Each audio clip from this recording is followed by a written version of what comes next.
माधव कुंज बिहारी जय राधा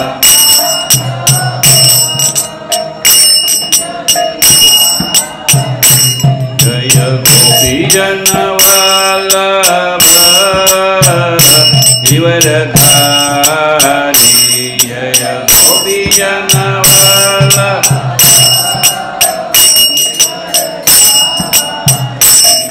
गोपी जनवल्लभ गिरिवरधारी जय गोपी जनवल्लभ गिरिवरधारी यशोदानंदन भज जनरंजन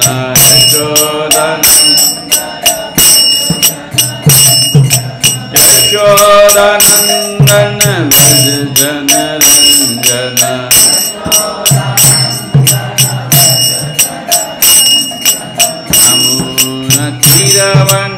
नमोनतिरवनचारी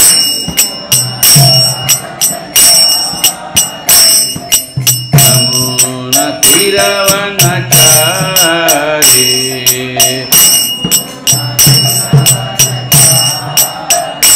जयो राधा माधव कुंज बिहारी जय राधा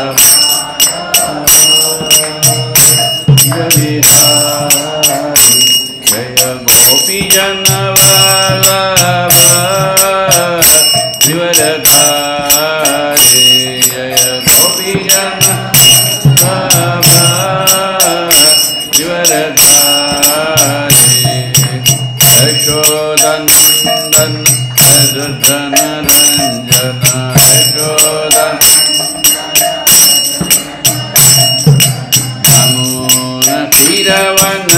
नमोनतिरवनचारी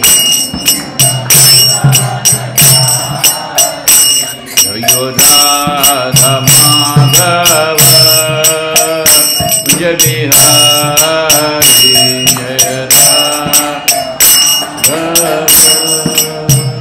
कुंज बिहारी जय गोपी जनवल्लभ गिरिवरधारी जय गोपी जनवल्लभ गिरिवरधारी यशोदानंदन भज जनरंजन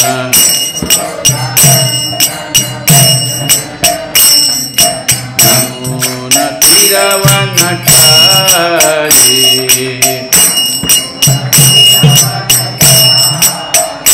हरे कृष्ण कृष्ण कृष्ण हरे हरे हरे राम राम राम हरे हरे कृष्ण कृष्ण कृष्ण हरे हरे हरे राम राम राम हरे हरे हरे कृष्ण कृष्ण कृष्ण हरे हरे हरे राम राम राम हरे हरे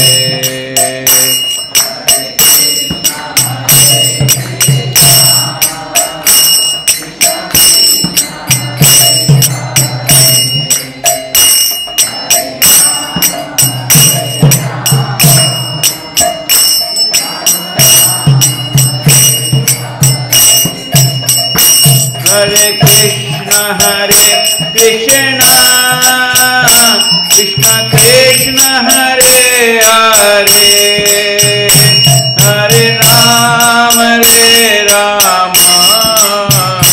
राम राम हरे हरे कृष्ण हरे Krishna Krishna Krishna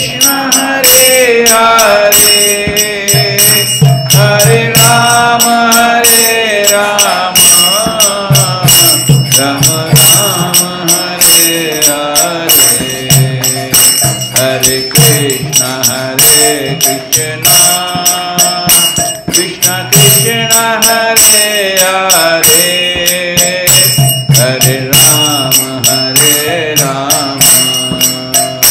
Rama Rama Hare Hare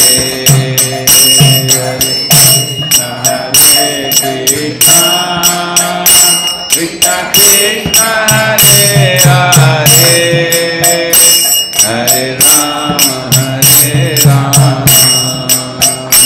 Rama Rama Hare Hare Jaya Radha Gopinath Radha Gopinath Radhe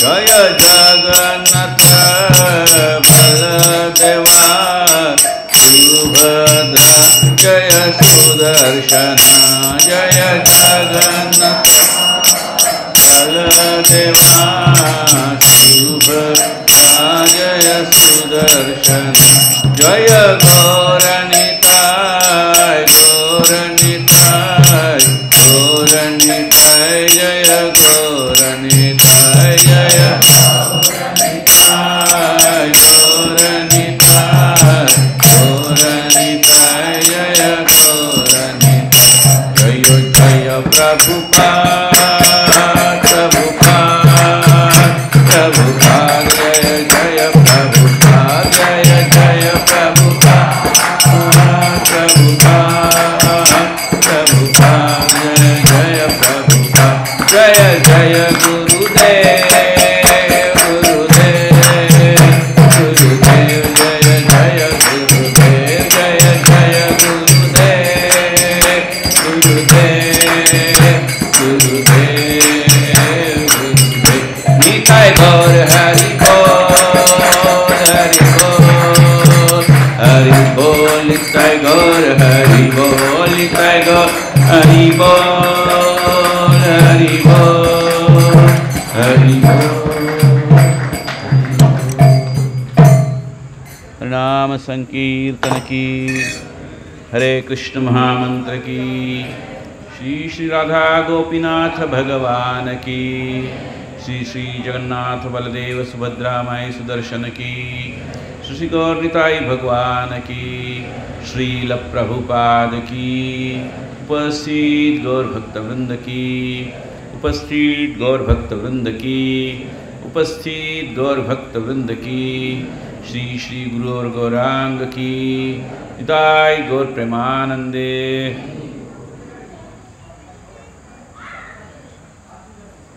ओम नमो भगवते वासुदेवाय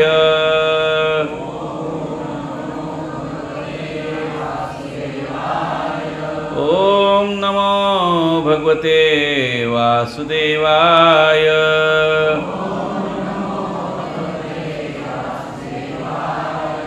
ओम नमो भगवते वासुदेवाय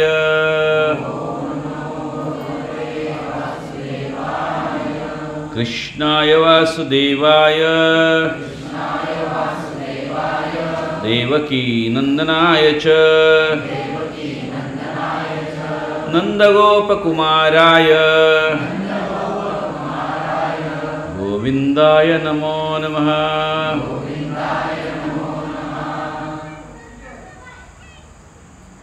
मुखं करोति वाचालं पंगुं लंघयते गिरिवक्त्रपादं वन्दे श्रीगुरुदीनतारिणं परमानंदमाधवं श्री चैतन्य ईश्वरम्। हरे कृष्ण। सर्व उपस्थित भक्तांचं हार्दिक स्वागत आहे आजच्या या साप्ताहिक सत्संग कार्यक्रमामध्ये।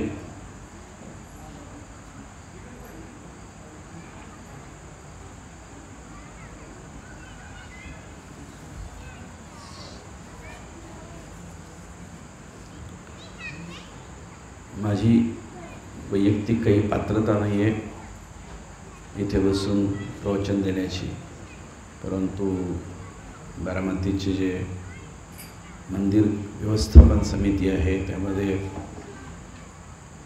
कृष्णमुरली प्रभू प्रोग्रामला कोण बोलणार हे डिसाईड करतात आणि त्यांच्या आज्ञेनुसार मी आज ही सेवा करण्याचा प्रयत्न करतोय।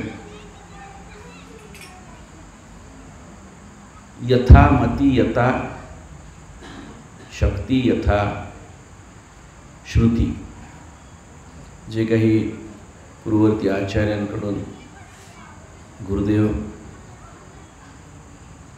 यांच्याकडून श्रवण केले, श्री प्रभुपादांच्याकडून श्रवण आणि त्यांच्या तात्पर्यांमधून काही शिकलेलं आहे।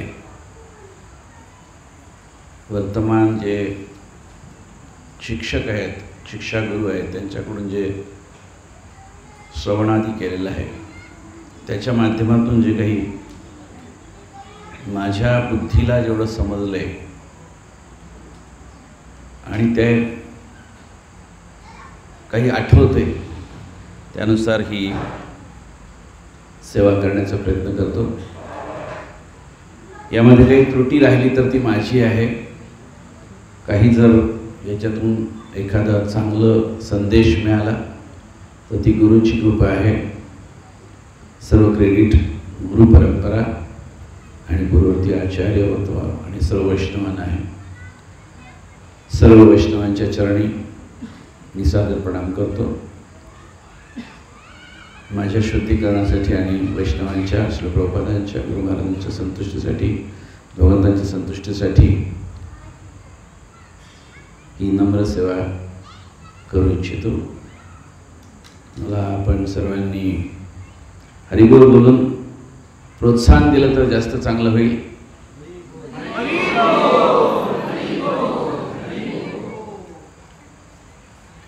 Thank you very much.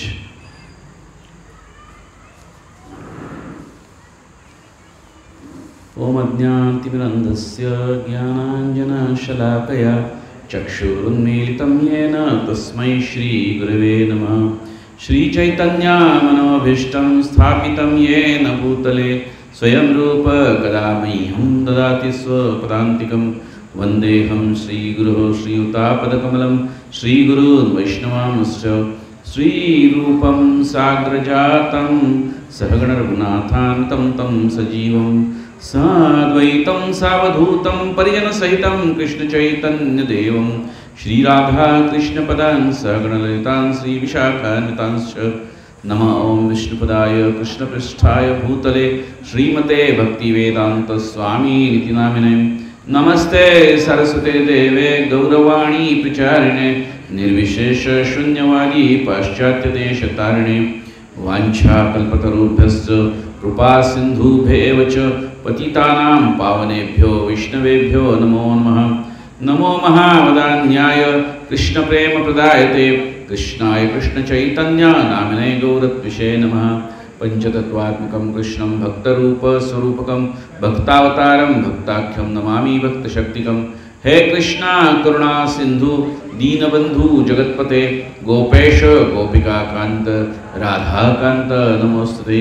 तप्तकांचन Gaurangi Radhe Vrindavaneshwari वृषभानुसुते देवी प्रणमामि हरिप्रिये। जय श्री कृष्ण चैतन्य प्रभु नित्यानंद श्री अद्वैत गदाधर श्रीवास आदि गौरभक्तवृंद। हरे कृष्णा कृष्णा कृष्णा हरे हरे हरे राम राम राम हरे हरे।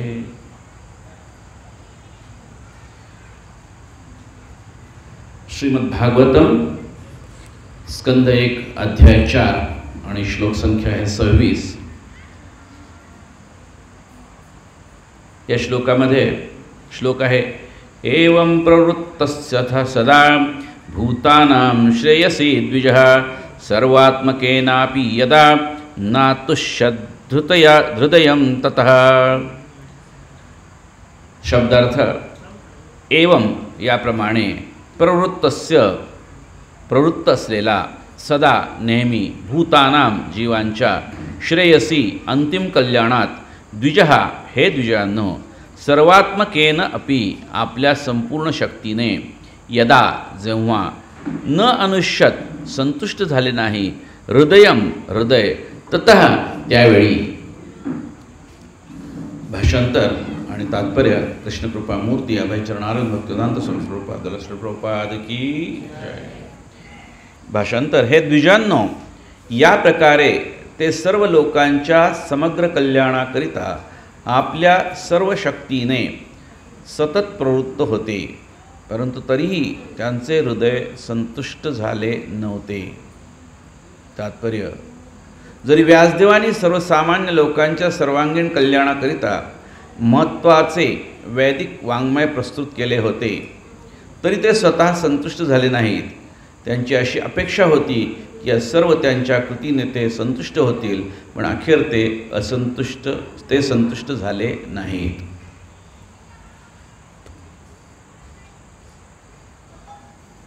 आजचा विषय आहे व्यासदेवांची असंतुष्टी.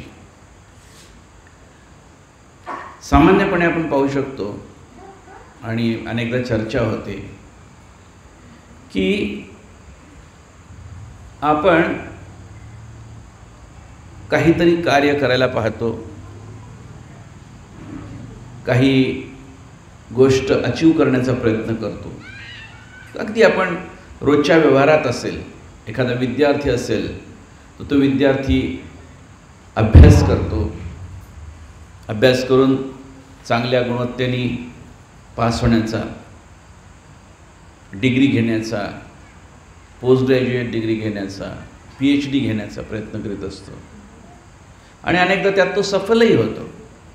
बरेच जण सफल होतात, आपणही सफल झालेलो असतो. किंवा आपण घरामध्ये, आपण रोजच्या व्यवहारामध्ये आपल्याला काही एखादं वस्तू घ्यायची असेल तर त्या वस्तू घेण्यासाठी सुद्धा आपण प्रयास करतो आणि काही प्रयत्नानंतर आपल्याला ते प्राप्तही होतं. कधीकधी आपण म्हणजे घर बांधणं असेल, गाडी घेणं असेल आणि काय असेल, म्हणजे शिक्षणाच्या बाबतीत असेल, समाजात एखादा समाजातला एक नेता म्हणून कार्य करणं असेल किंवा अन्य कुठलं असेल कार्य, आणि अगदी आपण आपल्या सेवा असतील, ह्या तर भौतिक स्तरावरच्या गोष्टी बोललो आपण, पण सेवा असतील, मंदिराची असेल सेवा किंवा भक्तांची सेवा असेल, यामध्ये सुद्धा आपण अनेकदा खूप काही श्रम करतो, खूप काही प्रयत्न करतो आणि त्या प्रयत्नांना यश पण प्राप्त होतं आणि एक सर्वसामान्य जनांच्या पेक्षा सुद्धा काही उच्च दर्जाचं कार्य आपल्या हातून घडतं. आणि असं कार्य घडल्यानंतर किंवा एखादी गोष्ट अचीव केल्यानंतर आपल्याला काय वाटतं की अरे मी एवढं केलं, आणि आपल्यालाच आतूनच एक संतुष्टी वाटते. मी एवढं केलं, माझा पहिला नंबर आला, मी PhD झालो, मी हे केलं. अगदी माता असतील तर माताजीमध्ये 50 लोकांचं कुकिंग केलं, पुरणपोळींचं जेवण केलं आणि आज मी समाधानी आहे ना. वाटतं ना, समाधान वाटतं की नाही, संतुष्टी वाटते की नाही, संतुष्टी वाटते.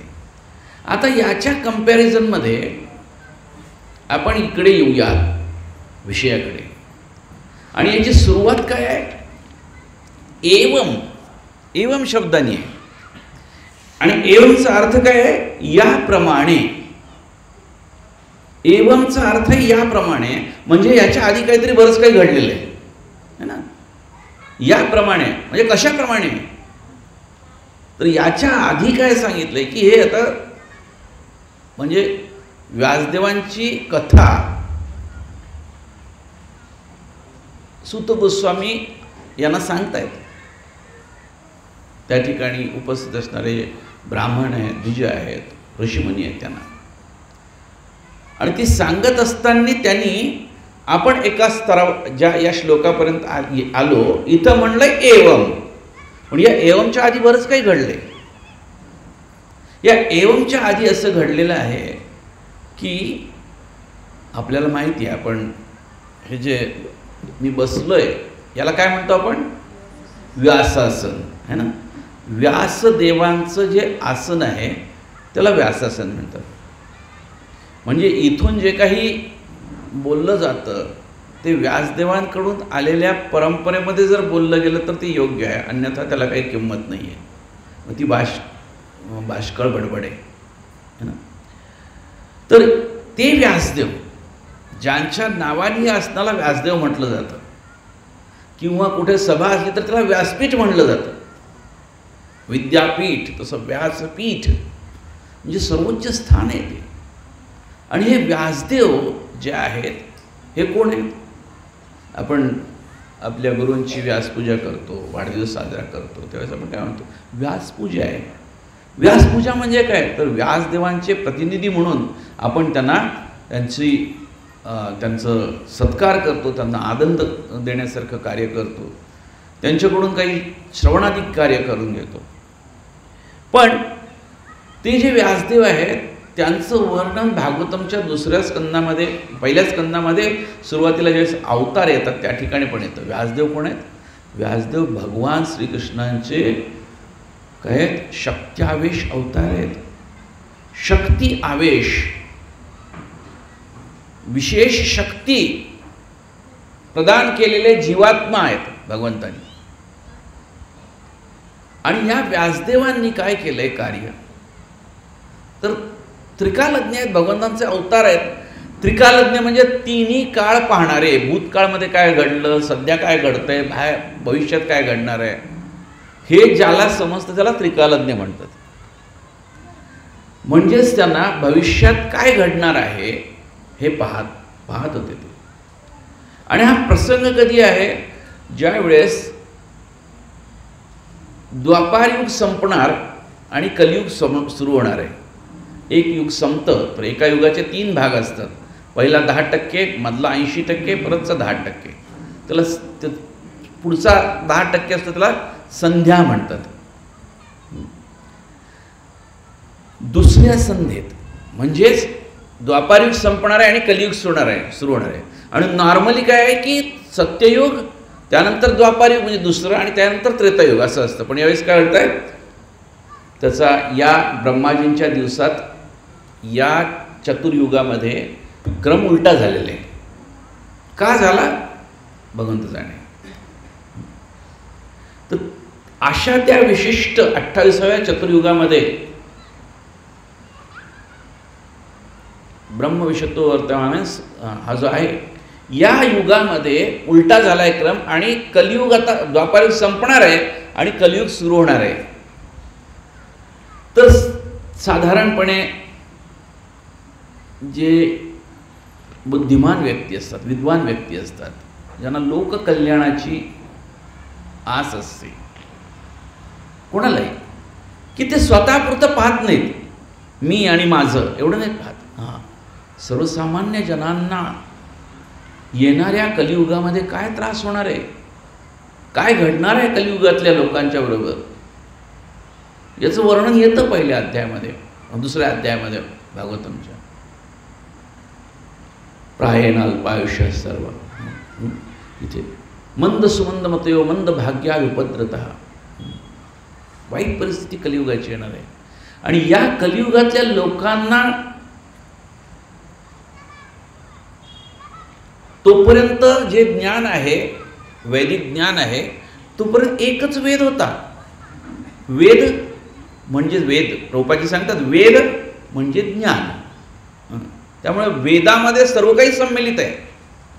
पण या वेदामध्ये सर्व काही सम्मिलित आहे, तो वेद समजला तर पाहिजे आपल्याला. आणि कलियुगातले पुढचे येणारे आहेत ते काय? अल्पायुषी आहेत, मंद भाग्य आहे, मंद सुमंद भरकटलेले आहेत, विचलित झालेले असे आहेत. म्हणजे कुणाचं वर्णन चाललंय? कलियुगातल्या लोकांचं चाललंय. कलियुगातलं नाही, आपलं चाललंय वर्णन, है ना.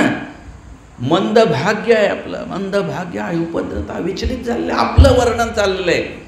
त्या लोकांना त्यांचा उद्धार कसा होईल, त्यांना ज्ञानप्राप्ती कशी होईल, आणि वेदाचा उद्देश काय आहे? वेद ज्ञान, कुठल्याही प्रकारचं ज्ञान प्राप्त करण्याचा उद्देश भगवान श्रीकृष्णाने भगवद्गीतेमध्ये सांगितलं आहे. 15वा अध्याय 15वा श्लोक. वेदैश्च सर्वैः अहम एव वेद्यो. वेदांच्या द्वारे म्हणजे संपूर्ण ज्ञानाच्या द्वारे काय जाणून घ्यायचंय, तर भगवंतांना जाणून घ्यायचंय. आणि एक बाजूला त्या महान अनंत कोटी ब्रह्मांड नायक भगवान त्यांना जाणून घ्यायचंय, ज्यांना संपूर्णपणे कोणी जाणू शकत नाही. इवन बलरामजी जे त्यांचे प्रथम विस्तार आहेत, सेवक भगवान आहे, ते सुद्धा जाणू शकत नाहीत, पण त्यांना जाणायचे आणि ते वेदांद्वारे जाणायचे. आणि दुसऱ्या बाजूला प्रायेण अल्पायुष्य सर्व, ज्या प्रकारचे कलियुगातले लोक भविष्यात येणार आहेत, या लोकांना हे वेद समजणार कसे, वेद समजणार कसा, यांना ज्ञान प्राप्त होणार कसं. मंद बुद्धी आहे, मंद भाग्य आहे, अभाग्य आहे. म्हणून व्यासदेवांनी सर्वसामान्य जनांवरती कृपा करण्यासाठी भगवंताचेच अवतार आहेत, शक्त्याविषयी अवतार आहेत. त्यामुळे भगवंतांच्या शक्तीद्वारे त्यांनी काय केलं, एक वेद होता त्याला 4 वेदामध्ये विभाजित केलं. एका वेदाला 4 वेदामध्ये विभाजित केलं. कोणते वेद आहेत? ऋग्वेद, सामवेद, यजुर्वेद, अथर्ववेद. ऋग्वेद, यजुर्वेद, सामवेद आणि अथर्ववेद या 4 वेदांना विभाजित करून त्यांनी आपले 4 शिष्य त्यांना हे सर्व समजून दिलं. 4 शिष्यांना समजून दिलं आणि 4 शिष्यांना सांगितलं, आता तुम्ही हे पुढे इतरांना प्रसारित करा. सोपं करून दिलं ना. अख्खं एक आहे एवढं मोठं, त्याला 4 तुकडे केले. तुझी कॅपॅसिटी एवढीच आहे, हे घे, एवढंच तू आता सांभाळ, पुढे तू दुसरं एवढंच घे, एवढं सांभाळ, तू तिसरं घे, हे सांभाळ. पहिलं ऋषी असतील, वैशंपायन असतील, या प्रकारे त्यांनी हे देऊन टाकलं. आणि हे दिल्यानंतर पुन्हा ते विचार करू लागले की हे ठीक आहे, हे ज्ञान घेण्यासाठी सुद्धा एक पात्रता लागते. आणि असा मोठा वर्ग आहे जो अल्पज्ञानी आहे, नैसर्गिकरित्या द्विजबंधू, स्त्रिया आणि शूद्र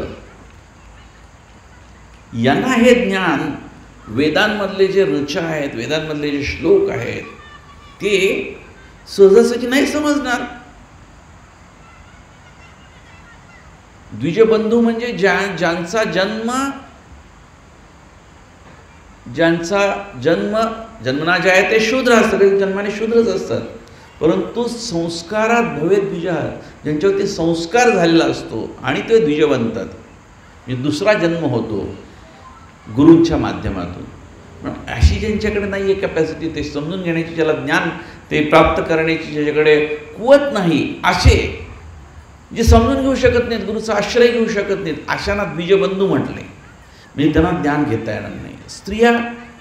स्त्रियांच्या बाबतीत असं आहे की वैदिक जे वाङ्मय आहे, वैदिक शास्त्र आहे, वैदिक, हे स्त्रियांना समजायला कठीण जातं, कारण त्याच्यामध्ये खूप काही ॲनालिसिस आहे. आणि बऱ्याचदा स्त्रियांचा जो ब्रेन आहे तो भावना जास्ती आहेत आणि ॲनालिसिस कमी आहे. आणि हे जे शास्त्र आहे हे कठीण जाईल. अर्थात हे सर्वसामान्य स्त्रियांसाठी आहे. इथं बसलेल्या स्त्रिया आहेत या वैष्णवी आहेत, वैष्णवी त्याच्यावरती आहेत, त्यामुळे कोणी अपराध मानून घेऊ नका प्लीज.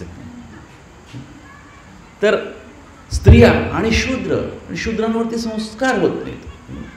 शूद्र जन्माने नाही आहे, जन्माने सगळे शूद्र आहेत, पण जे ज्ञान प्राप्त करू शकत नाहीत अशा लोकांना हे वैदिक वाङ्मय 4 वेद कसे समजायचे हा प्रश्न पडला व्यासदेवांना. आणि मग ह्यातलं जे ज्ञान आहे, प्रॅक्टिकल ॲप्लिकेशन ऑफ वैदिक नॉलेज देण्यासाठी त्यांनी एका महान ग्रंथाची रचना केली. त्याला इतिहास म्हटलं जातं, पण इतिहास म्हणजे तो काय आहे, महाभारत नावाचा ग्रंथ आहे. महाभारताची रचना केली. आणि महाभारताची रचना केल्यानंतर ठीक आहे, पहिल्यांदा सुरुवातीला बरंच राज्यकारभार, पॉलिटिक्स असं आहे, पांडव कौरव युद्ध वगैरे. पण महाभारताचा निम्मा भाग आपण युद्ध संपल्यानंतर खरं महाभारताच्या माध्यमातून मोठ्या प्रमाणावरती ज्ञान दिलं जातं. भगवान श्रीकृष्ण युधिष्ठिरला घेऊन जातात भीष्मदेवांकडे. भीष्मदेवांच्या माध्यमातून राज्यकारभार कसा करावा आणि ब्राह्मण कोण, क्षत्रिय कोण, वैश्य कोण, शूद्र कोण, ब्रह्मचार्याचं काय कर्तव्य आहे, गृहस्थाचं काय कर्तव्य आहे आणि वानप्रस्थांचं काय कार्य आहे आणि संन्यासांनी काय केलं पाहिजे, या प्रकारे चातुर्वर्ण आणि आश्रम याचं सुंदर प्रकारे विवरण विवेचन हे त्यांना प्राप्त करून दिलं. आणि याचं सगळ्याचं वर्णन कशात येतं, त्याचबरोबर ते करता करता म्हणजे स्टोरी सांगता सांगता थोडंसं ज्ञान, स्टोरी सांगता सांगता थोडंसं ज्ञान देत देत जे रचना केली ती महाभारत आहे. आणि या महाभारतामध्ये खुबींनी युद्धभूमीवरती घडलेला प्रसंग जो आहे, काय युद्धभूमीवरती प्रसंग घडला, युद्ध झालं. सोपा प्रश्न सोपं उत्तर. काय युद्धभूमीवरती काय होणार, दुसरं युद्ध घडलं. पण युद्ध घडायच्या आधी माताईंनी सांगितलं तसं काय की काय घडला, एक प्रसंग घडला. अर्जुन म्हणला मला युद्ध करायचं नाही आहे आणि ते करायचं नाही म्हणून तो विषाद व्यक्त करतो आणि भगवान श्रीकृष्णांचा तो शरण जातो. मैत्रित्वाचा संबंध संपतो आणि त्या ठिकाणी एक गुरु शिष्याचं नातं तयार होतं. कार्पण्य दोषोपहत स्वभाव पृच्छामि त्वाम धर्म सम्मूढ चेतः यश्रेयस्यान् निश्चितं ब्रूहि तन्मे शिष्यस्तेहं शादिमां त्वाम प्रपन्नम. की मला आता तुम्ही ज्ञान द्या, सांगा मी नक्की काय केलं पाहिजे, निश्चितपणे श्रेयस्कर काय आहे माझ्यासाठी ते सांगा. हे सांगितल्यानंतर पुढे 45 मिनटं त्यावेळची युद्धभूमीवरची 45 मिनटामध्ये भगवद्गीता सांगितली. आपल्याला रिसाईट करायला आता 2 तास लागतात आपण, कारण काय कलियुगातल्या होता आपण, मंद भाग्या मंद आहे ना, हे सर्व आहे आपलं. त्यामुळे आपल्याला तो वेळ लागतो. पण ते त्या 45 मिनिटात जे काही ज्ञान दिलं ते वेदांचं काय आहे, सार आहे. वेदांचं सार आहे. म्हणजे महाभारताच्या माध्यमातून अल्पबुद्धी व्यक्तींसाठी सुद्धा त्यांनी वेद ज्ञान दिलं. ज्याला एक्सपर्ट डॉक्टर असतो तो योग्य मात्रेमध्ये योग्य प्रकारे योग्य औषध योग्य त्या रोग्याच्या स्थितीनुसार देत असतो. व्यासदेवांनी याच प्रकारे सर्वसामान्य जनांसाठी एवढं सगळं कार्य केलं.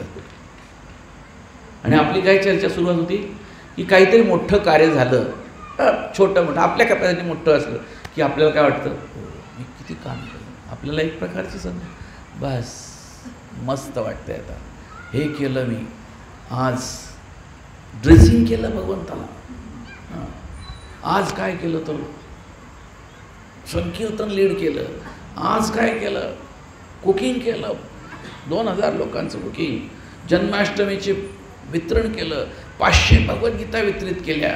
आणि काय काय काय संतुष्टी वाटते ना.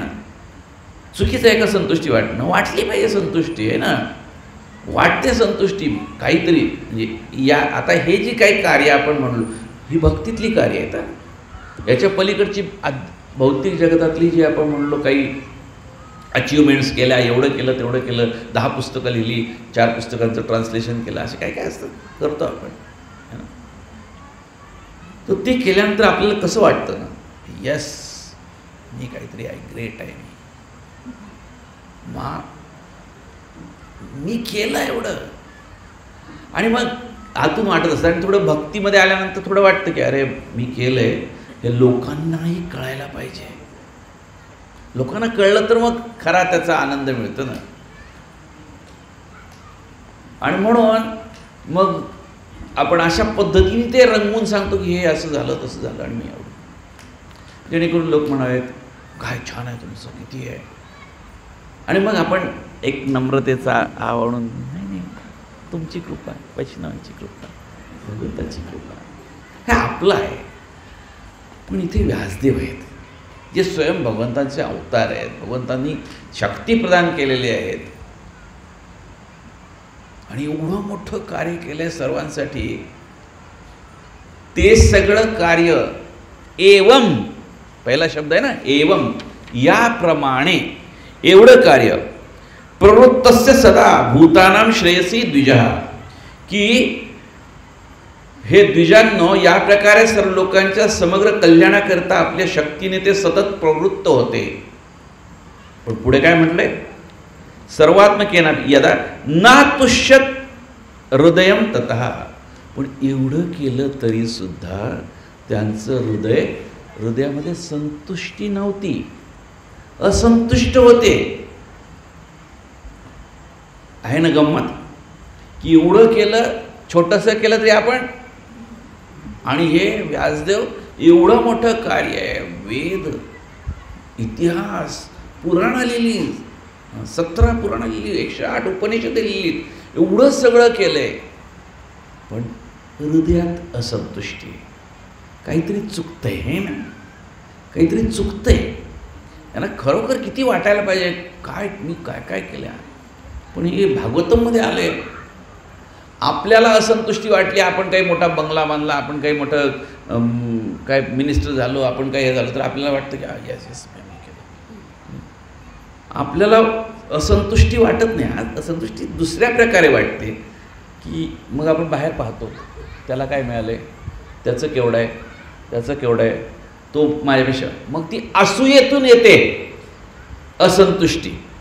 आपल्याला असंतुष्टी वाटते, ती ती कशातून असते असंतुष्टी, आतून संतुष्टी असते, मी काहीतरी अचीव केले, पण बाहेरून काय असते, ती बाहेर बघितलं की ओह असूया तयार होते. असूया, द्वेष, त्याच्याकडे माझ्याकडे नाही, मग भला काय उसकी कमीज मेरे कमीज से ज़्यादा सफेद कैसी, है ना, जाहिरातही तशीच केली जाते. जाहिरात अशीच असते की त्याचं कसं काय त्याकडे जास्त, ही असंतुष्टता असते, ती असूया असते. आणि हे सर्व काही भौतिक सर्व, म्हणजे आपली चर्चा चाललेलीच नाही आहे, चर्चा चालली आहे व्यासदेवांची. व्यासदेव असंतुष्ट आहे, आणि हे असंतुष्ट आहेत, आणि व्यासदेवांसारखी व्यक्ती असंतुष्ट आहेत, म्हणून अमल पुराण असलेल्या या भागवतममध्ये त्यांच्या असंतुष्टीचं चर्चा चालते. आपल्या असंतुष्टीची चर्चा कोणी करतं? करतात पाठीमागे, टिंगलटवाली केली जाते. इथं टिंगलटवाली नाही, इथं गुणगान आहे, व्यासदेवांचं गुणगान आहे. आपल्या असंतुष्टीचं टिंगलटवाली होईल, गुणगान कोणी करणार नाही, है ना, गुणगान नाही कोणी करत. आणि म्हणून इथं म्हटलंय की ते असंतुष्ट होते, त्यांचं हृदय संतुष्ट झालेलं नव्हतं, हृदय भरून पावलेलं नव्हतं. आणि मग ते विचार करतात की आपल्या हृदयात संतोष न झालेले ते ऋषी म्हणजे व्यासदेव एकदम विचारमग्न झाले, आता काय केलं पाहिजे. कारण ते धर्माचे जाणकार होते, धर्मज्ञ होते, आणि म्हणून ते सरस्वती नदी आहे बद्रिकाश्रममध्ये वाहते, त्या ठिकाणी तिच्या तीरावरती एकाग्र चित्त होऊन बसले, एकांतात बसले, आणि मनातल्या मनात विचार करू लागले. असंतुष्टी आहे, मोठं कार्य झालेलं आहे, असंतुष्टी आहे. ही असंतुष्टी भौतिक स्तरावरती असते तर काय केलं असतं, कुठे एकट्याला बसायचं, चला घेऊ एक काय म्हणतात ना, करणा म्हणतात ना त्याला, घेऊन सगळीकडे सांगू मी हे केलं आहे, तुमच्यासाठी केलं आहे, पुढं असं होणार आहे, करा करा असं. ते नाही केलं त्यांनी. ते एकाग्र चित्त होऊन नदीच्या तीरावरती बसले, ध्यान करू लागले, विचार करू लागले, इंट्रोस्पेक्शन करू लागले, आतमध्ये पाहू लागले. संतुष्टी आणि असंतुष्टी बाहेर नाही आहे, ती कुठे आहे, आत आहे. पण आपण नॉर्मली काय करतो, बाहेर पाहतो.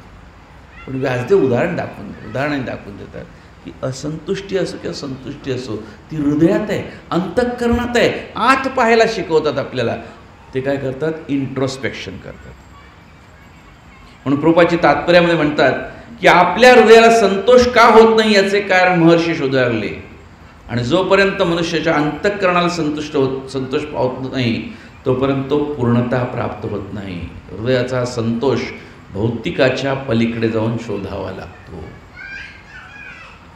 की भौतिक स्तरावरती जर आपण संतोष प्राप्त करायला गेलो तर आपल्याला कधीही संतुष्टी प्राप्त होत नाही, आनंद प्राप्त होत नाही.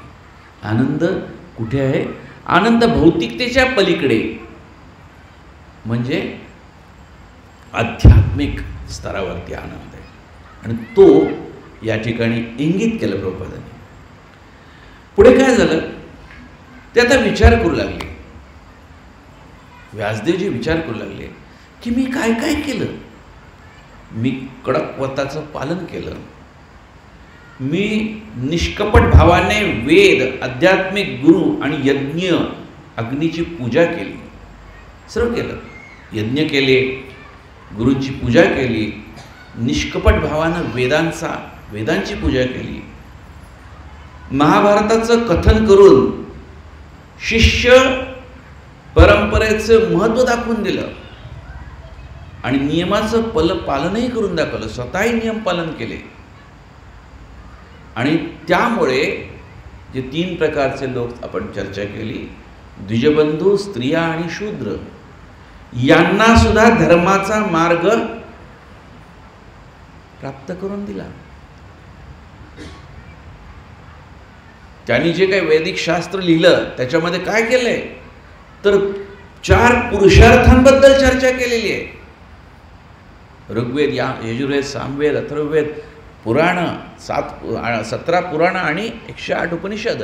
याच्यामध्ये मधून भक्ती दिलेली आहे, परंतु मेजॉरिटी गोष्टीमध्ये काय दिलेलं आहे की इंद्रियतृप्ती कशी करायची. तर इंद्रियतृप्ती करण्यासाठी काय लागतं, त्यांनी 4 पुरुषार्थ सांगितले.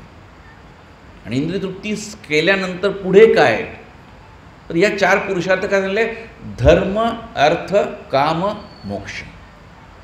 धर्मपालन कशासाठी करायचा, अर्थप्राप्तीसाठी. अर्थाचा 2 अर्थ, अर्थाचे 2 अर्थ आहेत.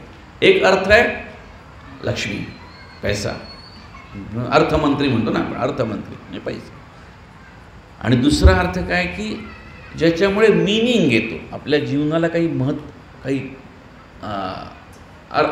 काय म्हणतात त्याला, अर्थप्राप्ती. आपण अर्थाला अर्थच म्हणून काय उपयोग नाही, मिनिंग येतो. काय करतो त्याला काहीतरी किंमत येते, तो अर्थ. आणि या प्रकारचा अर्थ म्हणजे जेणेकरून त्याचा उपयोग काय, हे कशासाठी, अर्थप्राप्ती कशासाठी, तर इंद्रियतृप्तीसाठी, म्हणजे काम पूर्ण करण्यासाठी, म्हणजे वासना, आपल्या इच्छा आकांक्षा पूर्ण करण्यासाठी. आणि ज्यावेळेस या प्रकारच्या इच्छा आकांक्षा पूर्ण होतात त्यावेळेस अजून कार्य करतो मनुष्य. ज्यावेळेस अपूर्ण राहतात त्यावेळेस फ्रस्ट्रेट होतो. आणि अनेकदा अशा प्रकारे या लंबकासारखं इकडून इकडं संतुष्टी असंतुष्टी भौतिक स्तरावरची करून करून करून तो थकतो, भागतो. आणि त्यावेळेस तो काय म्हणतो, बस आता मला हे नको.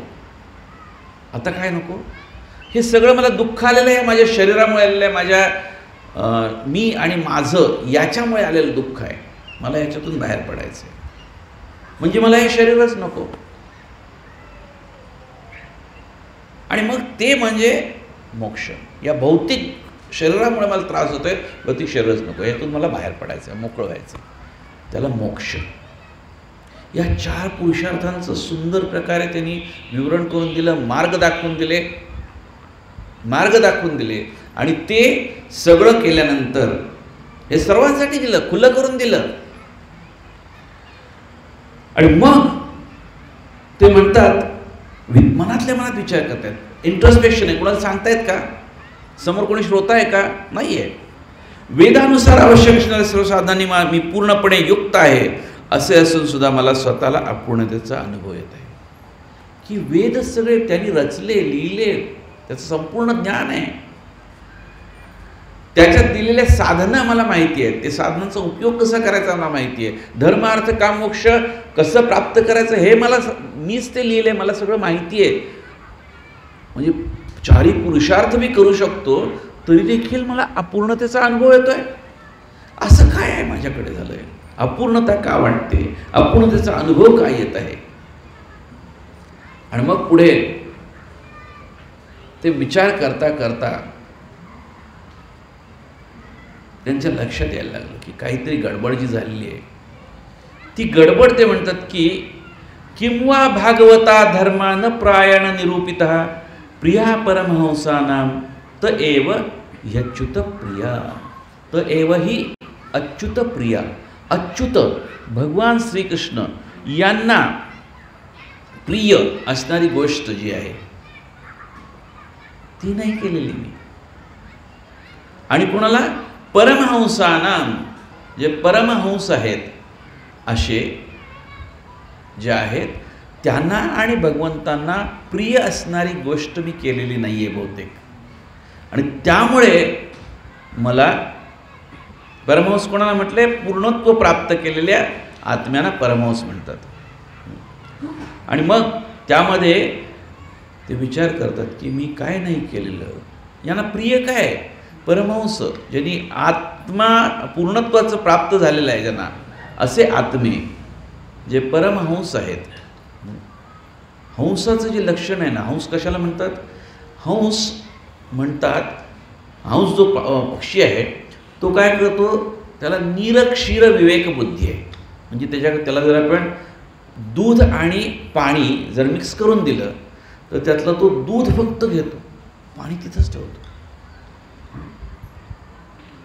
आपल्यापैकी कोणाला असं जमतं का, नाही जमत, नाही जमत आहे ना, नक्कीच नाही जमत. तर हे त्याला हंस म्हणतं. आणि त्याच्यामध्ये परम म्हणजे कुठल्याही गोष्टीतून भौतिक जीवनात, भौतिक जगतामध्ये सुद्धा, भौतिक गोष्टीमध्ये सुद्धा जो अध्यात्म शोधू शकतो त्याला परमहंस म्हटलंय. आणि परमहंस ही स्टेज आहे ना, संन्याशी जे आहेत त्या संन्याशी 4 प्रकारचे असतात, कुटीचक, बहुदक, परिव्राजकाचार्य आणि परमहंस. कुटीचक म्हणजे संन्यास घेतलाय, बस मला काही नको, आता भौतिक काही नको, सगळं सोडून दिलं मी. एका कुटीमध्ये राहणारा, कुटी म्हणजे झोपडीत राहणार बस, आणि आपलं बाकी भौतिक कार्य काही नको करायला. म्हणजे खाणंपिणं सुद्धा तो एकदम लिमिट करून टाकतो, काय मिळालं तर. पुढे त्याला कुणी तिथं आणून दिलं तर त्याच्या पुढचा जो कुटीचक बहुदक, बहुदक म्हणजे वेगवेगळ्या घरांमध्ये जाऊन माधुकरी मागून खाणे. आणि त्या लोकांना माधुकरी मागण्याचा हेतू की तिथे जाऊन तो लोकांना ज्ञान देईल. की जे असे संन्यासी असतात ते काय, जसं शुकदेव गोस्वामी एखाद्याच्या घरामध्ये गृहस्थाच्या गेले तर गाय जोपर्यंत तिचं दूध काढत नाही त्या मालकीन तेवढ्या वेळ थांबायचे. आणि तेवढ्या वेळ का थांबायचे तर म्हणजे काहीतरी द्यायचं आहे, दान परिग्रह. त्यांनी काय द्यायचं, दूध द्यायचं, आणि त्याच्या बदली हे काय देणार, त्यांना ज्ञान देणार. आणि तेवढ्या वेळाच थांबणार, जास्ती संग नाही. कुटीचक, बहुदक, परिव्राजकाचार्य. परिव्राजक म्हणजे आपल्याला आपण श्रील प्रभुपादांना आपण काय म्हणतो, परिव्राजकाचार्य म्हणजे काय, ॲक्च्युली परमहंस आहेत ते, परंतु परिव्राजकार्य म्हणतो. अष्टोत्तर शतश्री एसी भक्ती वेदांत स्वामी प्रभुपाद. तर ते परिव्राजकाचार्य म्हणजे ते एका ठिकाणी थांबत नाहीत, सर्वत्र संचार करून लोकांना भगवत ज्ञानाचा प्रचार करणारे, त्यांना परिव्राजक. आणि त्याच्या पलीकडे परमहंस आहे. आणि हा परमहंस अशा परमहंसांना काय प्रिय आहे, त्यांना कोणत्या स्तरावर, कुटीचकच्या वरती, बहुदकच्या वरती, परिव्राजकाचार्याच्या वरती परमहंस फक्त आध्यात्मिक आध्यात्मिक आध्यात्मिक आत्मास्तरावरती, संपूर्ण 24 आवर्स आत्मास्तरावरती जे आहेत. आणि आत्म्यास्तरावरती असणाऱ्या व्यक्तीला त्याचा जो रिलेशन आहे कोणाशी, आत्म्याचं रिलेशन कोणाशी आहे, परमात्म्याशी रिलेशन आहे, भगवंताशी रिलेशन आहे. आपण जो आत्मा आहे तो भगवंताचा काय आहे, अंश आहे, अंश आहे ना. आणि अंशाचं कार्य काय आहे, परमात्म्याची सेवा करणं, परम भगवंताची सेवा करणं. जीवेर स्वरूप है कृष्णेर नित्यदास, नुसतं दास नाही, नित्यदास, कायम, ऑलवेज.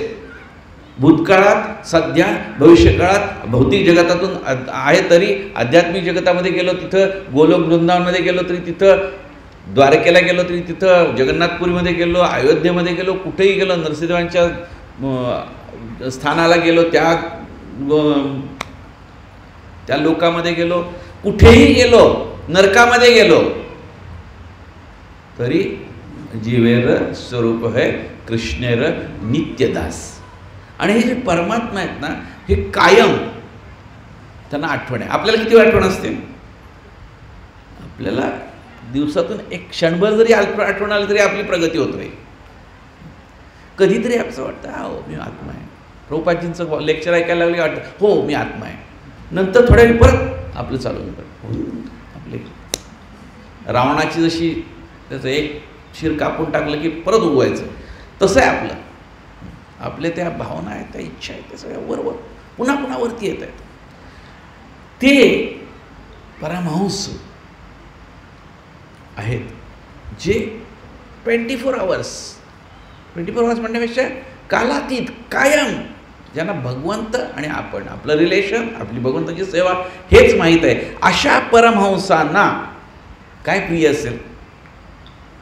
अशा गुलाबजाम घ्या, पुरणपोळी घ्या, तुमचं हार घालून सत्कार करतो, तुमची स्तुती करतो. नाही, परमहंसाला त्याच्यासाठी काही केल्याने त्याला काही त्याच्यात इंटरेस्ट पण नाही आहे. परमहंसाला इंटरेस्ट एकाच गोष्टीने, भगवान श्रीकृष्णांच्या नामरूप गुणलीला परिकर यांचा गुणगान करण्यात इंटरेस्ट आहे. यामध्ये रत असलेला व्यक्ती परमहंस. आणि भगवंत आहेत त्यांना कशात इंटरेस्ट आहे? अशा भागवतांचा, अशा परमहंसांचा गुणगान जे करतात त्या गुणगानामध्ये भगवंतांना इंटरेस्ट आहे. म्हणून भगवंतांना इंटरेस्ट काय येत आहे? प्रल्हादाची कथा ऐकण्यात आहे, ध्रुवाची कथा ऐकण्यात आहे. म्हणून चैतन्य महाप्रभू भगवान स्वयं आहेत, ते जातात आणि टोटा गोपीनाथला रोज जाऊन भागवतम ऐकायचे गदाधर पंडितांकडून. आणि काय म्हणायचे? हा वाचा आता तुम्ही, काय प्रल्हादांची कथा ऐका, वाचा. प्रल्हादांची संपली की आता आता आता ध्रुव महाराजची ऐका, वाचा. ध्रुव महाराज, आता प्रल्हाद महाराजचे. अरे भगवंतांना काय ऐकायचं आहे? भगवंतांच्या भक्तांच्या कथा ऐकायच्या आहेत, त्यांचे जे काही कार्य आहे ते ऐकायचं आहे. आणि भक्ताला काय ऐकायचं आहे? भगवंताची कथा. हे जे काही आहे हे वर्णन मी पूर्णपणे एक्सक्लुझिव्ह एवढंच जे आहे हे वर्णन मी केलेलं नसावं. ते दोघांना प्रिय असलेल्या प्रेमवे भक्ती ही भक्ती आहे. भक्तीची सुरुवात येत नाही ना, श्रवण कीर्तन स्मरण वंदन पादसेवन इत्यादी. पण सुरुवात कुठे आहे? श्रवण कीर्तन आहे. श्रवण कीर्तन कशाचं श्रवण कीर्तन? श्रवण कीर्तन भगवंतांच्या नाम रूप गुण लीला परिकर याचं गुणगान म्हणजे श्रवण कीर्तन आहे. ते मी केलेलं, विशेष रूपाने केलेलं नाही असं मला वाटतंय. कन्क्लुजनला आलेच जवळजवळ, पण कन्क्लुजनला आले तरी सुद्धा खात्री स्वतःला जरी वाटली तरी सुद्धा नाही, त्याच्यातून थोडा गर्व येईल ना. जसं की आपल्याला माहिती आहे की मायापूर जे आहे, नवदीप, त्या ठिकाणी जे जन्मस्थळी आहे चैतन्य महाप्रभूंची, ती जन्मस्थळी कुठे आहे याच्याबद्दल एक मोठा प्रवाद निर्माण झाला. त्या नदीने इतक्या वेळा पात्र बनवलं तर अनेक लोक आपल्या घरात सांगायचे हे जन्मस्थळी आहे, हे जन्मस्थळी आहे. ते कारण का जन्मस्थळी झाली की तिथं लोक येतील, दान धर्म करतील, पैसे देतील, उदरनिर्वाह चालेल आपलं, असं होती परिस्थिती. आणि त्यावेळेस श्रील भक्तिविनोद ठाकूर आपले महागुरू ते कृष्णनगर जिल्ह्याचे डिस्ट्रिक्ट मॅजिस्ट्रेट होते. त्यांच्यासाठी इंग्रजांनी रेल्वे टाकली सेपरेट, परवापर्यंत होती, मध्यंतरीपर्यंत होती, अजूनही आहे मला वाटतं. तर त्यांनी तिथे येऊन आपण मायापूरच्या मंदिराच्या नदी ओलांडली की आपल्याला दिसतं तिथे त्यांचं घर आहे. तिथून त्यांना चिंतन करायचे कुठं असतील. त्यांनी अभ्यास केला, जुन्या नकाशांचा अभ्यास केला आणि त्यांना एक लक्षात आलं की एक हे स्थान आहे ना, हे स्थान म्हणजे चैतन्य महाप्रभूंची जन्मभूमी असली पाहिजे, जन्मस्थली असली पाहिजे.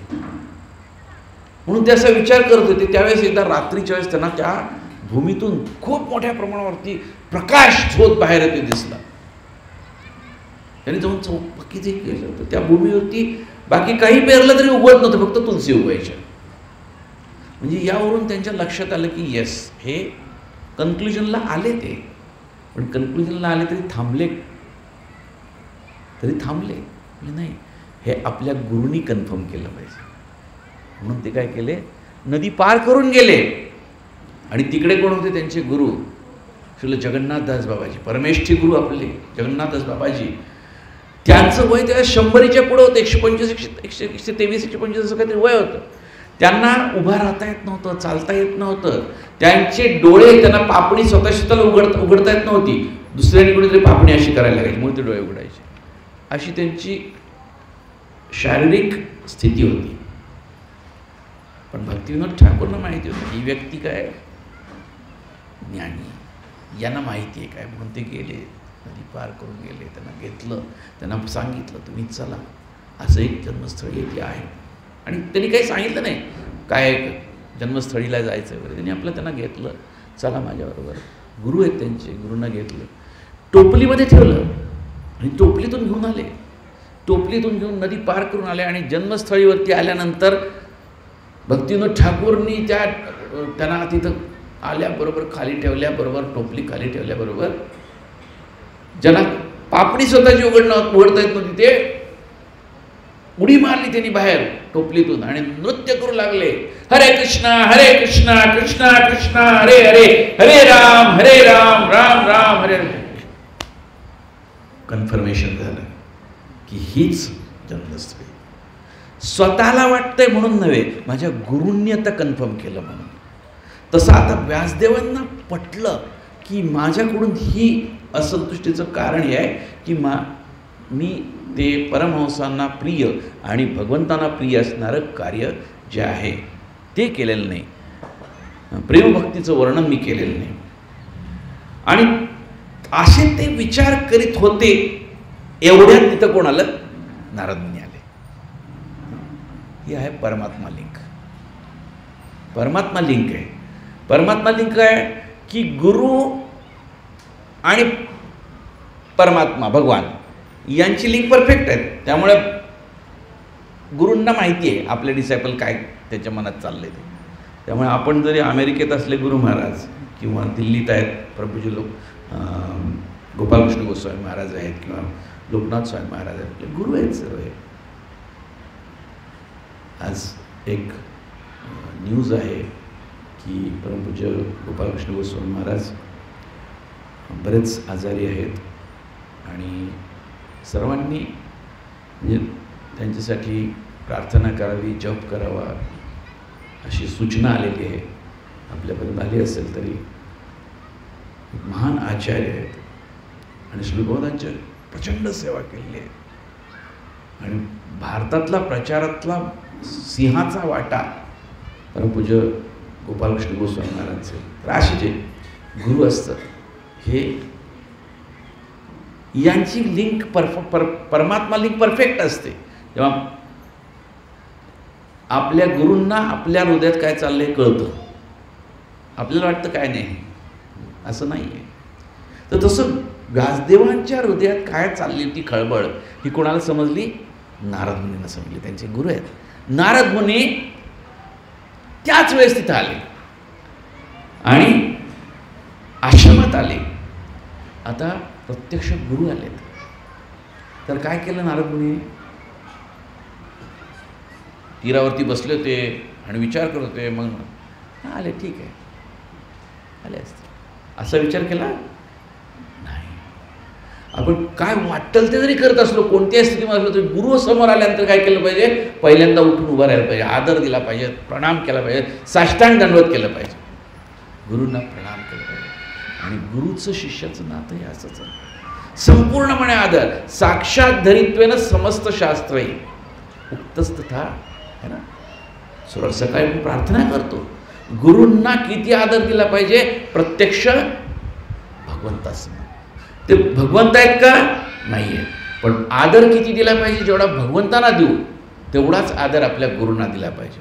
आणि मग व्यासदेव ज्यांना आपण गुरु म्हणतो आणि त्यांच्या नावाने हे जी खुर्ची आहे, जी व्यासपीठ आहे, व्यासासन आहे ते मानतो, ते व्यासदेव त्यांचे गुरु आल्यानंतर लगेच उठून उभे राहिले, प्रणाम केला, त्यांना बसायला जागा दिली. आणि काय म्हटलं इथे त्यांनी? सृष्टिकर्त्या ब्रह्मदेवांप्रमाणे सन्मान करून त्यांची पूजा केली. सृष्टिकर्ता ब्रह्मदेव, त्याला काय म्हणले? प्रभुपादांची तात्पर्यामध्ये लिहितात विधिवत. विधी म्हणजे ब्रह्माजी, वत म्हणजे प्रमाणे. विधिवत ब्रह्माजींच्या इतकाच आदर. आणि ब्रह्माजी कोण आहेत? नारद मुनींचे पिता आहेत. या सृष्टीतला ब्रह्मांडातले प्रथम जीव आहेत. यांना विधिवत त्यांनी काय केली? पूजा केली. आता पहिला पाठ झाला, आतमध्ये आत्मपरीक्षण करत होते. दुसरा पाठ आता त्यांचे गुरु समोर आलेत आणि गुरूंना त्यांनी आदर दिला, त्यांना बसायला सन्मान केला, त्यांची पूजा केली, सर्व प्रकारे पूजा केली. आणि पूजा केल्यानंतर मग काय होतं की गुरु आहेत. अजून गुरु काही, अजून व्यासदेव काही त्यांच्याशी बोललेत? काहीच नाही बोललेले. गुरु आलेत आणि गुरु काय म्हणाले त्यांना? लगेच गुरूंची पूजा केली त्यांनी, इथपर्यंत ठीक आहे. त्याच्यानंतर नारद मुनी, व्यासदेवांनी आपल्या मनातली खळबळ सांगितलीच नाही आहे, पण नारद मुनी त्यांना सांगतायत, नारद मुनी गुरु आहेत, ते म्हणतात की हे पाराशर्य म्हणजे पराशर मुनींचे पुत्र, मनाला तसे शरीराला आत्मसाक्षात्काराचे विषय म्हणून तुम्ही संतुष्ट झालात का? मनाला आणि शरीराला आत्मसाक्षात्काराचे विषय मानून तुम्ही संतुष्ट झालात का? आत्तापर्यंत जे कार्य केलेलं आहे ते मनाला आणि शरीराला संतुष्टी देणारं कार्य केलेलं आहे ना व्यासदेवांनी. जे काही ग्रंथरचना केलेली आहे ते सर्व कोणाला? मनाला आणि शरीराला देणार आहे. इव्हन 4 पुरुषार्थ आहेत ते सुद्धा त्यासाठीच आहेत. वेदांची रचना, इतिहासाचं वेगळं आहे, मनाला आणि शरीराला.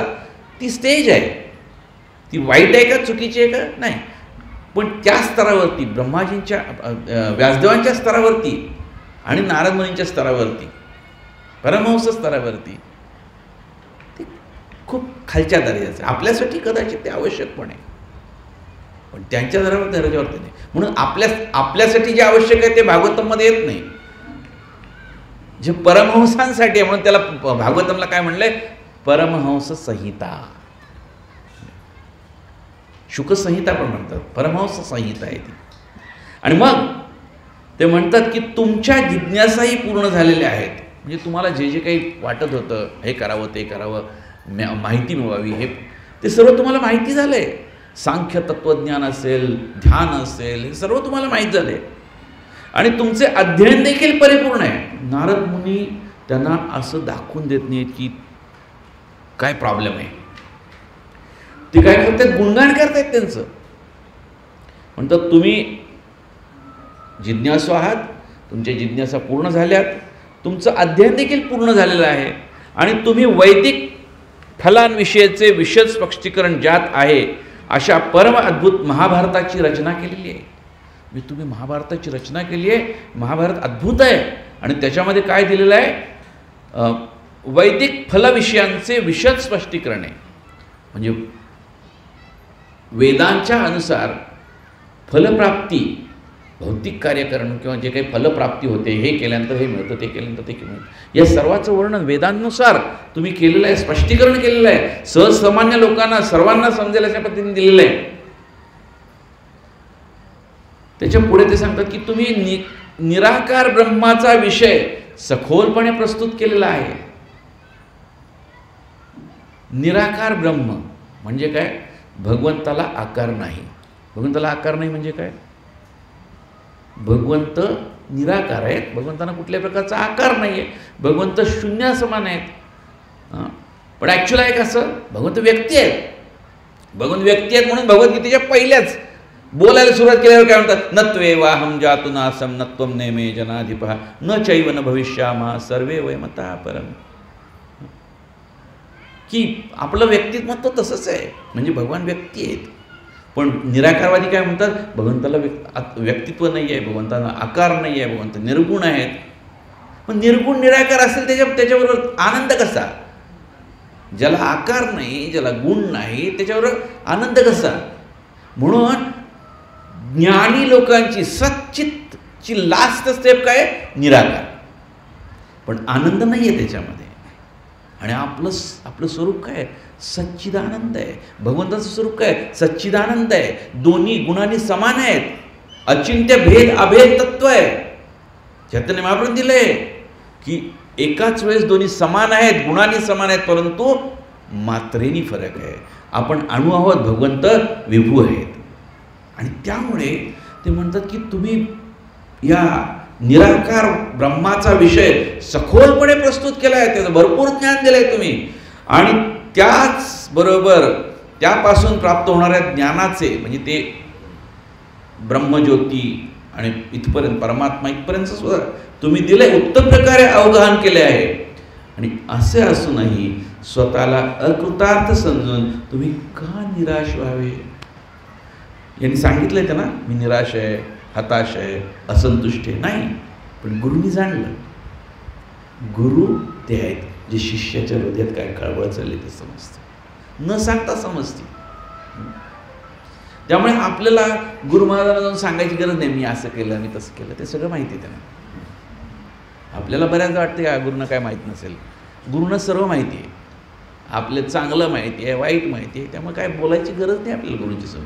गुरुंच्या समोर फक्त नम्रपणे करिष्ये वचनं तव, तुम्ही सांगा मी ते करतो, एवढीच आपली भावना असली पाहिजे.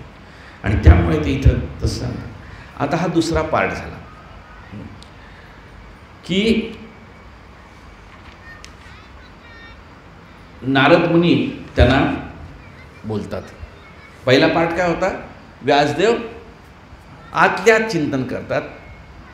आता व्यासदेवांकडे त्यांचे गुरु नारद मुनी येतात आणि नारद मुनी त्यांना सांगतात, इंगित करतायत काहीतरी की तू हे केलंयस, हे एवढं केलंयस, एवढं केलंयस, एवढं केलंयस, एवढं केलं. पण ते असं म्हणते तू हे केलं नाहीस, असं नाहीत म्हणले. त्यांनी त्यांना अशा पद्धतीने प्रश्न विचारले की त्याचं उत्तर जे आहे त्यांच्या असंतुष्टीचं व्यासदेव स्वतः सांगतील. आणि मग व्यासदेव बोलू लागले. आता त्यांना एक एवढा कॉन्फिडन्स आला की आता गुरु आलेत माझ्यासमोर, म्हणजे माझ्या ज्या काही शंका कुशंका याचं सगळ्याचं निरसन होणार आहे 100%. हा कॉन्फिडन्स गुरूंच्या समोर गेल्यानंतर आपल्याला वाटलं पाहिजे, येस, माझ्या सर्व प्रश्नांची उत्तरं हे व्यक्ती देतील. मला शंका असेल मी भगवद्धामात जाईल की नाही, पण गुरूंना माहिती आहे की भगवद्धामात घेऊन जायचं. मग गुरु कॅपेबल आहेत. म्हणून त्यांना कर्णधार म्हटलंय. दोन्ही प्रकारे कर्णधार धरणारे, आपला कान धरून जाणारे. कर्णधार म्हणजे कॅप्टन, नावेचे कॅप्टन, असे गुरु आहेत. आता व्यासदेव ते म्हणतात, अस्त्येव मे सर्वमिदं त्ययोक्तं तथापि नात्मा परिदुष्यते मे तन्मूलमव्यक्तं अगाधबोधं पृच्छामहे त्वात्म भवात्मभूतं. की व्यासदेव म्हणाले, आपण आता व्यासदेव त्यांना बोलू लागले. तर बोलायल्यानंतर लगेच नाही सांगितलं की तुम्ही मला असं चांगलं म्हणलं, हे केलं, ते केलं, माझं गुण घाल, नाही म्हणले. ते तुम्ही मला चांगलं म्हणलं आहे, जे काय बोलताय ह्याच्याबद्दल त्यांनी कानाडोळा केला.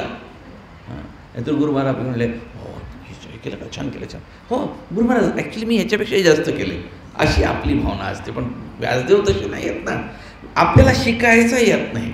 व्यासदेव काय सांगतायत? व्यासदेव म्हणतात की माझ्याविषयी तुम्ही जे काही म्हटलेत ते खरं असलं तरी मी संतुष्ट झालेलो नाही आहे, असंतुष्ट आहे. म्हणून माझ्या असंतोषाच्या मूळ कारणाविषयी आपल्याला विचारित आहे. यश्रेयस्या निश्चितं ब्रूहि तन्मे. मी तुम्हाला विचारतोय, मी असंतुष्ट, मला असंतुष्टी काय आहे? तुम्ही स्वयंभुवा की स्वयंभू मनूंचे स्वयंभू भगवान आहेत, ब्रह्माजी आहेत, त्यांचे तुम्ही पुत्र असल्यामुळे आपण अगाध बोध आहात. अगाध बोध म्हणजे गुह्य ज्ञानाने परिपूर्ण आहात. अगाध बोध आहात, अगाध ज्ञानाने परिपूर्ण आहात. पुढे ते म्हणतात की तुम्ही ज्ञानी आहात, तुम्ही सर्व गोष्टी तुम्हाला ज्ञात आहेत, कारण आपण भौतिक जगताची उत्पत्ती आणि त्याचा संहार करणारे तसेच आध्यात्मिक जगाचे पालन करणारे प्रकृतीच्या 3 गुणांच्या पलीकडे दिव्यत्वात स्थित असणारे जे आदिपुरुष भगवान आहेत त्यांची उपासना करतो. तुम्हाला हे सर्व काही माहिती आहे, तुम्हाला गूढ ज्ञान आहे, सर्व ज्ञान आहे, तुम्ही ज्ञानी आहात. का? कारण जे व्यक्ती जे भगवान आहेत ते काय करतात? सृष्टा आहेत, सृष्टीची निर्मिती करतात, पालन करतात आणि संहारही करतात. या तिन्हीचे जे नियंत्रक आहेत, कंट्रोलर आहेत भगवान, GOD, generator, organiser and destroyer,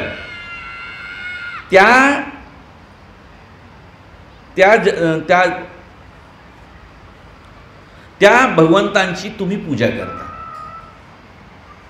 म्हणजे जो व्यक्ती भगवंताची पूजा करतो त्याला काय प्राप्त होतं? गूढ ज्ञान प्राप्त होतं. भगवंताची पूजा करणार आणि बाकीच्याला कितीही ज्ञान प्राप्त झालं तरी त्याचं ज्ञान गूढ आहे का? नाही आहे. गूढ ज्ञान काय आहे? गुह्य ज्ञान काय आहे? गुह्य ज्ञान भगवद्गीतेमध्ये 9व्या अध्यायामध्ये राजविद्या राजगुह्यम. ते ज्ञान कुणाला प्राप्त होतं? भगवान काय म्हणले? भक्तोसी मे सखा चेती, तू माझा भक्त आहेस आणि माझा सखा आहेस म्हणून तुला हे देतं. तर तसं जो भक्त आहे, अर्थात किती प्रमाणात म्हणजे ज्या प्रमाणामध्ये आपली भक्ती त्या प्रमाणामध्ये आपल्याला गुह्य ज्ञान प्राप्त होईल. आपली भक्ती तीव्र असेल तर आपल्याला अधिक ज्ञान प्राप्त होईल. आपली भक्ती तुटपुंजी असेल, थोडी थोडकी असेल, प्रसाद खाण्यापुरती असेल तर तेवढ्या प्रमाणात पण मिळणार, 100% मिळणार, ज्ञान मिळणार, प्रसाद खाल्ल्याने मिळणार, सत्संगाला येऊन बसल्यानंतर मिळणार. आत काही गेलं तरी ठीक आहे, नाही गेलं तरी सुद्धा थोडंसं तरी जातच. तर मग सांगितलं की त्याला तूप पाजा, 2 किलो तूप पाजा. 2 किलो तुपाने उलटी केली, म्हणले अरे आता काय तू हा तर उलटी करते. नाही, ते आत काही थोडंसं चिकटतं ना, त्यांनी त्याचा रोग बरा होईल. तसं जे काही कानावरनं गेलं, थोडंसं गेलं, गुह्य ज्ञान काहीतरी. व्यासदेवांचं नाव ऐकलं, नारद मुनीचं नाव ऐकलं तरी सुद्धा उद्धार होतो. नारद मुनी असे कृपाळू आहेत की ज्याला राम म्हणता येत नाही त्याला मरा म्हणता येतं, त्या रत्नाकर डाकू त्यांना काय केलं त्यांनी? वाल्मिकी आणि 24,000 श्लोकांचं रामायण त्यांच्याकडून घेतलं. नारद मुनींची कृपा प्राप्त होते, ब्रह्माजींची कृपा प्राप्त होते. ब्रह्म, मध्व, गौडी, वैष्णव संप्रदाय आपला चार जे हे आहेत, ब्रह्म संप्रदाय, रुद्र संप्रदाय, श्री संप्रदाय, कुमार संप्रदाय, यातली अधिकृत परंपरा आहे. त्या कुठेही गुरुशी आपण जोडले गेलो तरी आपल्याला गुह्य ज्ञान प्राप्त होतं. कारण ते गुरु काय देतात? आपल्याला भगवंताशी जोडतात. भगवंताची पूजा करणं म्हणजे केवळ अल्टरमध्ये पूजा नाही, भगवंतांची पूजा सर्व प्रकारे. भगवंतांची सेवा, इव्हन त्यांच्या चरणावरती वाहिलेल्या तुळशीचा वास घेतलं ती सुद्धा सेवा आहे. त्यांच्याबद्दल ऐकलं, सवयी मनः कृष्ण पदारविंदो, अंबरीश महाराज सांगतात की असं आपल्या सगळ्या इंद्रियाने आपण भगवंताची सेवा करू शकतो. या सेवेत लागलो आपण तर आपल्याला परमगुह्य ज्ञान प्राप्त होईल. आणि म्हणून ते म्हणतात की आदिपुरुष भगवान आहेत, त्यांची उपासना आपण करता म्हणून आपल्याला हे सर्व गुह्य ज्ञान प्राप्त आहे. आणि आपण आता ते पुढे एक फार महत्त्वपूर्ण गोष्ट सांगतात की नारद मुनींना ते म्हणतात की तुम्ही व्यासदेव अजूनही आपलं काही सांगतच नाही आहेत. व्यासदेव गुणगान करतात, गुरुचं गुणगान. ते म्हणतात की तुम्ही कसे आहात? सूर्याप्रमाणे आहात. सूर्य ज्यावेळेस उगवतो ते सूर्य असा विचार करतो की या एवढ्या भागात प्रकाश नाही पाडायचा, या भागात पाडायचा, इकडे अंधार करायचा, असं नाही. सूर्य सर्वांना उदार हस्ते देत असतो त्याची उष्णता आणि प्रकाश बाहेरून. आणि वारा असतो, तो वारा विचार करतो का नाही आता ही 4 लोक बसलेली इथं, यातल्या एकाच्या आपण आत जायचं नाकातून, दुसऱ्याच्या जायचं नाही, असं होतं नाही. वारा सर्वांना. ते म्हणतात वारा आणि सूर्याप्रमाणे आहेत. सूर्य बाहेरून सर्व काही देतो आणि वारा आतून देतो. तर तसं तुम्ही आहात आणि तुम्ही प्रत्येक व्यक्तीच्या अंतःकरणात प्रवेश करू शकता. म्हणून आपण सर्व परमात्म्याच्या समान आहात. तुम्ही परमात्म्याच्या समान, ते म्हणत नाही तुम्ही परमात्मा आहात, परमात्म्याचे समान आहात. जे गुरु आहेत, गुरु आतून बाहेरून आपल्याला ओळखतात. आणि म्हणून ते म्हणतात की म्हणून आपल्याला माझी अशी प्रार्थना आहे की निर्धारित नियमांचे कठोरपणे पालन करून आणि सतत दिव्यत्वात मग्न असून सुद्धा माझ्या बाबतीत जी न्यूनता आहे ती आपण कृपया शोधून काढा. माझ्या आता ते विनंती करतात. डायरेक्ट प्रश्न नाही विचारत, डायरेक्ट सांगत नाहीत, विनंती नाही करत. पहिल्यांदा गुणगान, पहिल्यांदा प्रणाम, नमस्कार आणि मग याचना. याचना काय की मला माझ्यात काय कमी आहे, न्यूनता काय आहे ती तुम्ही सांगा. भले त्यांना आतून वाटतंय की मी ते केलेलं नाही आहे. तर भागवतम जे आहे, नाम रूप गुण लीला, भागवत आणि भक्त आणि भगवान यांच्याबद्दल नाही केलेलं, काहीतरी कमी आहे, ते माझ्यात ती कमी आहे. पण तरीसुद्धा ते काय म्हणतात, तुम्ही मला सांगा, तुम्ही मला सांगा. आणि मग नारद मुनी तिथून पुढे बोलायला सांगतात, सुरुवात करतात. आणि मग ते सांगतात की पहिल्यांदा सुरुवात, आता एकदा हे झालं की एकदा गुरूंना प्रश्न विचारला की मग गुरु कृष्णाने कसं केलं, लगेच ताडण सुरू केलं अर्जुनाला. तसं गुरु आता व्यासदेव हँकी पँकी बोलायचा. नारद मुनी थांबले. लगेच काय म्हणले, तुम्ही भगवंतांच्या उदात्त अमल यशाची वास्तविकपणे प्रशंसा केली नाही. जे तत्वज्ञान भगवंतांच्या दिव्य इंद्रियांना संतुष्ट करत नाही ते व्यर्थ समजले जाते.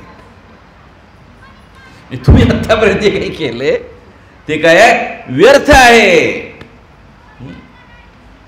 ती भगवंत म्हणतात की पंडितासारखा बोलतोयस तू, परंतु तू पंडित नाहीस. हे गुरूंचं लक्ष. गुरु ज्यावेळेस गुरु म्हणून रोल करतात त्यावेळेस ते हृदयग्रंथी कट करून टाकतात. कट. गुरु प्रभुपाद म्हणतात गुरु म्हणजे हेवी. हेवी म्हणजे काय, जे काय असेल ते त्यात काय आतमध्ये कलमश घाण असेल ती खट, ते गुरु. म्हणून व्यासदेवांसारख्या व्यक्तीला नारद मुनी काय म्हणतात की तुम्ही आत्तापर्यंत काय केलेलं आहे ते सगळं व्यर्थ आहे. ॲक्च्युली व्यर्थ आहे का, कोणत्या अँगलनी व्यर्थ आहे, त्या स्तरावरती व्यर्थ आहे. व्यासदेवानी केलेलं कार्य आपल्या स्तरावरती चांगलंच आहे. आपण ज्या स्तरावरती आहोत ठीक आहे, धर्म अर्थ काम मोक्ष करता करता चातुर्वर्ण आश्रम हे करता करता कसं चैतन्य महाप्रभूंनी आपल्याला ते शिकवलं. रामानंद रायांच्या माध्यमातून कोरला त्यांनी रामानंद रायांना सांगितलं हे बोला हे बोला. आणि तिथेच शेवटी काय आलं, शेवटी त्यांनी महत्त्व सांगितलं, काय महान जे सर्वोच्च तत्व आहे ते सांगितलं, राधाकृष्णांची सेवा. म्हणून आपण त्याच्याकडे बघितलं तर आपल्यासाठी नाहीच आहे वाटेल. हे काही विषाद आहे, जो काही त्यांना असंतुष्टी आहे, ह्याच्याकडे आपण आपल्या स्तरावरून बघितलं काय चाललंय. पण नारद मुनी आणि त्या स्तरावरून, कारण हे जे आहे अमल पुराण आहे, सगळं शास्त्र लिहिल्यानंतर लिहिलेलं हे शास्त्र हे आहे. आणि हे शास्त्र का आलं त्याचं कारण आहे नारद मुनींची असंतुष्टी. आपल्याला एखादी असंतुष्टी होते, त्याच्यातून असं दिव्य कार्य घडतं. जर घडत असेल तर आपली असंतुष्टी चांगली आहे. आपल्या असंतुष्टीतून काय होते, असूया निर्माण होते, डिस्ट्रक्शन तयार होतं आपल्या असंतुष्टीतून. आपण स्वतःला त्रास करून घेऊ, दुसऱ्याला त्रास देऊ. पण नारद मुनी जी असंतुष्टी आहे त्या असंतुष्टीचा परिणाम त्यांना गुरूंची भेट होते आणि गुरूंकडून मार्गदर्शन प्राप्त होतं. आणि त्यानंतर मग व्यासदेव भागवतमची रचना करतात. म्हणून ही असंतुष्टी जरी असली तरीही काय आहे, आपल्याला संतुष्टी देणारी आहे, पुढे येणाऱ्या पिढ्यांना संतुष्टी देणारी आहे, भगवंतांना संतुष्टी देणारी आहे. भगवंतांच्या सर्व प्रकारच्या भक्तांना, नवसिख्या भक्तांपासून ते परमहंसस्तरापर्यंतच्या सर्व भक्तांना आनंद संतुष्टी देणारं जे वाङ्मय आहे ते श्रीमद भागवतम आहे. आणि हे आलं व्यासदेवांच्या असंतुष्टीतून. आणि म्हणून आपला विषय आजचा होता व्यासदेवांची असंतुष्टी. पण ती असंतुष्टी आपल्या हिताची ठरली. Hare Krishna. Thank you very much. ग्रंथराज श्रीमद भागवतम की जय. श्रील प्रभुपाद की जय, गुरु महाराज की जय, गुरु परंपरा की जय. All glories to Shri guru and Shri Gauranga. All credit goes to Shri guru Maharaj. प्रश्न आहे कोणाचा?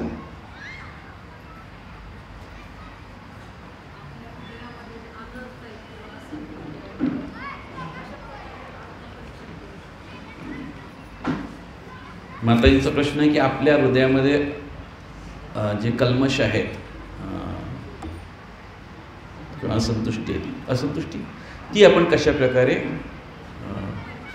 पाहून परीक्षण करू शकतो. ॲक्च्युली प्रश्नातच उत्तर आहे, परीक्षण करू. आतमध्ये परीक्षण करायचं आहे. बाहेरून आपण किती करायला, बाहेरून आपण दाखवायला आपल्याला हे काय ना, हा जो अध्यात्म हा विषय आहे हा बाहेर दाखवण्याचा विषय नाही आहे, तो आतला विषय. म्हणून आपण पाहू शकतो की इथे व्यासदेवासारखी व्यक्तीसुद्धा आत्मपरीक्षण करते की काय चुकलं. आपल्याकडून आणि डे टू डे लाईफमध्ये आपल्याकडून अनेक चुका होऊ शकतात. माझ्याकडून, तुमच्याकडून नाही, पण कोणाकडूनही होऊ शकतात की आपण एखाद्याला अंडर एस्टिमेट करू शकतो, एखाद्याप्रती आपण अपराध करू शकतो. आणि तो कशामुळे येतो तर आपण जितका वेळ आपण स्वतःला आत्मास्तरावरती ठेवतो त्यावेळेस आपण कधीही अपराध करणार नाही कोणाचा. त्यावेळेस आपण काही चुकीचं वागणार नाही. कारण का आपल्याला माहिती आहे आपली कुवत काय आहे, आपण कोण आहोत. आपण केसाच्या टोकाचा 10,000वा भाग आहे आणि भगवंताचा अंश आहे आणि भगवंतांचा सेवक आहे. ही भावना जितका वेळ आपल्याला टिकवून ठेवता येईल तितका वेळ आपण आध्यात्मिक असणार. पण अनफॉर्च्युनेटली आपलं वातावरण आजूबाजूचं असं असतं की कुठे ना कुठे ते वर येत असतं. म्हणून अध्यात्म सुलभ आहे पण पालन करायला डिफिकल्ट आहे. पण जर आपण आपल्या गुरूंचा आश्रय घेतला, वैष्णवांचा आश्रय घेतला आणि आपण चुकलो, धडपडलो तरी, जसं आपण जमिनीवरती पडलो, लहान मुलं पडतं जमिनीवरती, आपण पडलो तर आपण कशाचा आधार घेतो? त्या जमिनीचा आधार घेतो है ना. जमिनीचा आधार न घेता आपल्याला उठता येईल का? नाही. तसंच आपल्याकडून काही जे काही होत असतं, आपलं कमतरता असते, तर त्याच्यावरती पर्याय एकच आहे. पर्याय, सर्वोच्च पर्याय काय? हरे कृष्णा कृष्णा कृष्णा हरे हरे, हरे राम राम राम हरे हरे.